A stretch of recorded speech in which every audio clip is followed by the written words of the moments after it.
Assalamualaikum warahmatullahi wabarakatuh. Allahumma qina syarrul aswa'i wa la taj'alna mahallan lil balwa. Dikisahkan bahwasannya di dalam kitab Durratun Nasihin, yaitu karangan Syekh Utsman bin Hasan bin Ahmad Asy-Syakir, bahwasanya Sayyidina Umar bin Khattab ketika itu menangis kepada Rasulullah sallallahu alaihi wasallam. Lalu kemudian Rasulullah bertanya kepada Sayyidina Umar, "Ma yabkika ya Umar?" Apa yang menyebabkanmu menangis? Lalu Umar pun mengatakan, "Ya Rasulullah, ada di depan rumah ini bahwasanya ada satu pemuda yang telah membakar hatiku. Wahai Umar, bawalah laki-laki itu masuk ke dalam rumahku."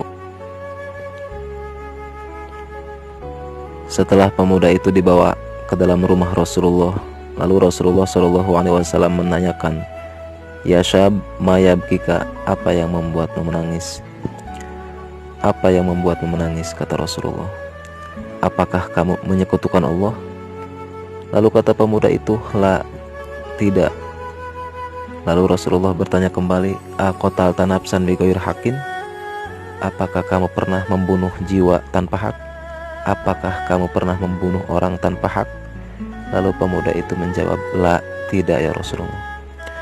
Lalu Rasulullah, "Ya syab, wahai pemuda, sesungguhnya Allah itu Maha Pengampun, walaupun dosamu sebesar 7 langit dan 7 bumi." Lalu pemuda itu mengatakan, "Ya Rasulullah, dzambi a'dhamu minas samawat wal jibal." Dosaku lebih besar dari 7 langit dan bukit. Kemudian Rasulullah bertanya kembali, "Apakah dosamu lebih besar dari kursi Allah?" Lalu pemuda itu menjawab, "Dzambi a'dhamu, dosaku lebih besar." Kemudian Rasulullah menanyakan kembali kepada pemuda tersebut, "Apakah dosamu lebih besar dari arsy Allah?"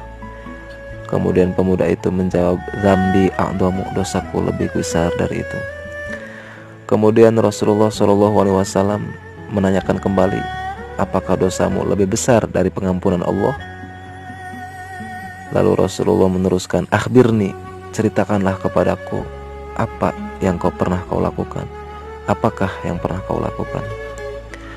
Kemudian pemuda itu menjawab, "Ya Rasulullah, aku malu menceritakan tentang apa yang pernah aku lakukan." Kemudian Nabi mengatakan, "Jangan pernah malu, ceritakanlah kepadaku. Akhbirni an dzambika, ceritakanlah kepadaku apa dosamu." Lalu kemudian pemuda itu menceritakan, "Ya Rasulullah, aku adalah seorang laki-laki, pekerjaanku adalah menjadi penggali kubur. Sampai-sampai kemudian ada salah satu anak perempuan yang meninggal dari kalangan Ansor. Lalu kemudian aku membuka kuburan tersebut, menggali kuburan tersebut. Aku mengeluarkan mayat wanita tersebut dari kapannya. Setelah itu setan menggodaku, lalu aku menyetubuhi mayat tersebut. Lalu kemudian mayat tersebut berbicara kepadaku, 'Apakah kamu tidak malu kepada Allah? Apakah kamu tidak takut dengan hukum-hukum Allah? Apakah kamu tidak takut dengan orang-orang yang kamu dolimi? Celakalah kamu. Kamu meninggalkanku dalam keadaan telanjang dan dalam keadaan mempunyai junub ketika aku menghadap Allah Subhanahu wa ta'ala.'" Lalu kemudian setelah Rasulullah mendengar cerita dari laki-laki tadi, kemudian bergegas Rasulullah berdiri dan mengatakan kepada laki-laki tersebut, "Ya fasik, ukhruj anni ma jazauka ilan nar." "Keluarlah ya fasik, keluarlah dari rumahku. Tidak ada pembalasan bagimu terkecuali neraka Allah Subhanahu wa ta'ala." Lalu kemudian pemuda itu keluar dari rumah Rasulullah bakian dalam keadaan menangis dan sedih. Sampai laki-laki itu tidak makan sedikit pun, tidak minum sedikit pun, tidak tidur sebentar pun. Sampai laki-laki tersebut tidak mau makan, tidak mau minum, tidak tidur selama 7 hari 7 malam. hatta dhahabat taqatuhu, sehingga hilang kekuatannya.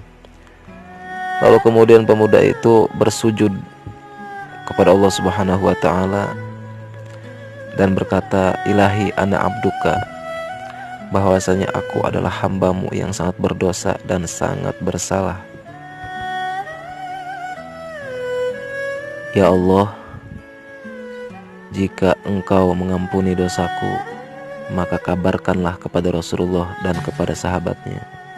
Dan apabila engkau tidak mengampunkan dosaku, maka kirimkanlah api dari langit untuk membakar jasadku, agar engkau tidak menyiksaku dengan api yang ada di akhirat kelak. Lalu setelah itu Allah mengutus malaikat Jibril untuk mendatangi Rasulullah SAW. Jibril berkata kepada Nabi Muhammad, Ya Rasulullah, bahwasanya kamu mendapat salam dari Allah Subhanahu wa taala, bahwasanya Allah bertanya kepada kamu, apakah kamu yang menciptakan makhluk? Lalu kemudian Rasulullah mengatakan, tidak, Allah lah yang menciptakanku dan menciptakan makhluk yang lain. Lalu Allah menanyakan kepadamu, kata Allah, apakah kamu yang memberikan rizki kepada makhluk? Lalu Nabi mengatakan, tidak, bahwasanya Allah yang memberikanku rizki dan memberikan mereka rizki. Lalu apakah kamu yang menerima taubat hamba? Lalu kata Nabi, tidak, yang menerima taubatku dan menerima taubat mereka adalah Allah Subhanahu wa taala. Lalu malaikat Jibril mengatakan, ya Rasulullah, bahwasanya Allah berfirman, Allah telah mengampuni dosa orang tersebut. Lalu setelah mendapat kabar dari malaikat Jibril, Rasulullah bergegas untuk mendatangi laki-laki tersebut, untuk mendatangi pemuda tersebut. Dan ketika Rasulullah mendatangi pemuda tersebut telah meninggal dunia, telah meninggalkan dunia, berpisah dengan dunia. Subhanallah. Sahabatku, Nabi pun pernah mengalami hal seperti itu. Apalagi kita yang setiap hari selalu melakukan dosa dan berbuat kasar terhadap orang lain. Maka dari itu, kita jangan pernah meremehkan orang-orang yang melakukan dosa besar, karena bisa saja ketika mereka telah bertobat kepada Allah, justru mereka orang yang paling mulia di hadapan Allah dibandingkan orang-orang yang mengaku dirinya orang baik. Wallahu a'lam.